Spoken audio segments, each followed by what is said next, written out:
The New York Knicks just won a championship. Most front offices would spend the next few weeks celebrating, most executives would take a victory lap, most organizations would be focused on the parade, but that's not how Leon Rose operates. Because while the city is still celebrating banner number 3, the Knicks front office is already working on banner number 4, and after all the recent reporting from Kevin O'Connor, Jake Fisher, Ian Begley, and others, I think one thing has become very clear.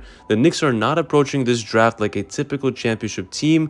In fact, I don't think that they're even approaching it like a team drafting for next season. I think Leon Rose is drafting for something much bigger, something I call LTSW, long-term sustainable winning, and once you look at the clues, the strategy starts to make perfect sense. Let's start with what we know. The Knicks currently own the 24th pick in the first round and the 31st pick and 55th pick in the second round. 3 selections, 3 opportunities to add talent. But if you followed Leon Rose throughout his tenure, you already know that he rarely treats draft picks like normal draft picks. He treats them like assets. And according to recent reporting, the Knicks are already exploring ways to move one of those major selections. Jake Fisher reported that New York is expected to move either pick 24 or pick 31. Meanwhile, Kevin O'Connor reported that teams around the league believe the Knicks could potentially move up into the late teens. That immediately tells us something important. The Knicks are not entering this draft with a passive mindset.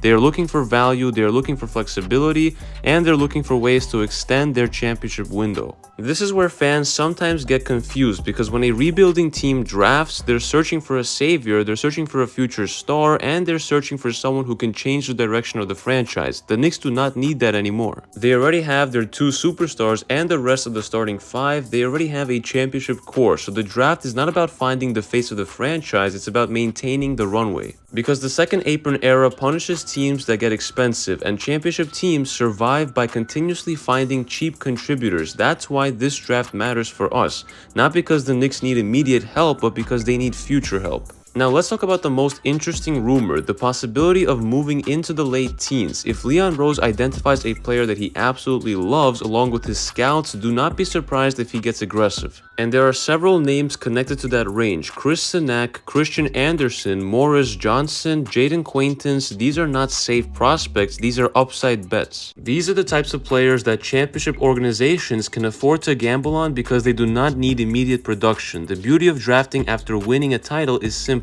You don't need the rookie to save you, you can let him develop and you can be patient, and sometimes patience produces enormous rewards. Now let's talk about the name that continues to pop up, Meleek Thomas. The Arkansas guard has been heavily connected to New York recently, and honestly the fit makes perfect sense. He's 6'4", can handle the ball, can play on or off the ball, has defensive upside, and most importantly, he fits the timeline. Remember, the Knicks do not need somebody to play 25 minutes a night immediately. They need somebody who can develop into a contributor over the next 2 or 3 seasons, and that's where Thomas becomes intriguing. This is exactly the type of player that a championship team should be targeting. Then there is Isaiah Evans. According to Ian Begley, Evans recently worked out for the Knicks, and this one is fascinating because wings are always valuable, always, especially wings who can shoot like he does.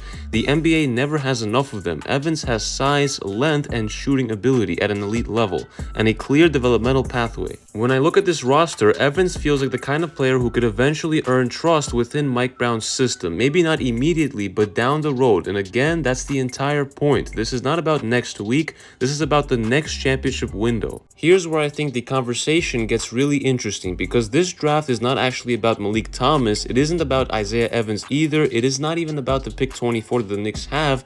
The real story is the organizational philosophy. Think about it. The Knicks just won a championship, and most teams would be operating emotionally. Leon Rose is operating strategically. He's already thinking about how to keep this thing going, how to stay competitive, how to survive future cap challenges, and how to continuously add talent around expensive stars. That's what great organizations do. They think years ahead, not weeks ahead. And this brings me back to what I call LTSW, long-term sustainable winning. The championship was the reward, but sustaining success is the mission. Just take a look at some of the young pieces already in the pipeline. Pacome Dadier, Tyler Kolek, Mohamed Diawara, Ariel Hukporti. These are not players expected to carry the franchise. They are developmental bets. They are future contributors, and they're exactly the type of inexpensive talent that championship teams need.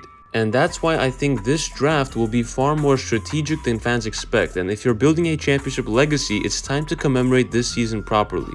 These limited edition championship basketballs are basically the first round picks of memorabilia right now, high quality, numbered, built to last, and if you want to check them out, use code KNYT15 for $15 off through the link in the pinned comment or the bio.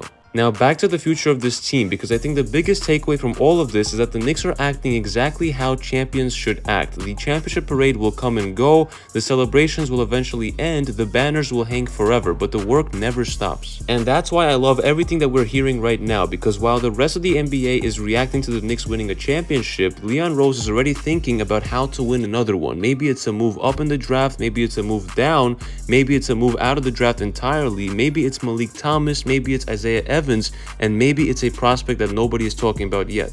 But whatever happens on draft night, do not view it as a rookie selection. View it as the next step in a much bigger plan, a plan built around long-term sustainable winning. And if Leon Rose pulls this off the way that he usually does, the most important move of the off-season might not be made in free agency, it might be made on draft night. And if you enjoyed this video, hit that like button, subscribe, and let me know in the comments, should the Knicks move up, move down, or stay at pick number 24? It's been KNYT here, and I'll catch you guys in the next one.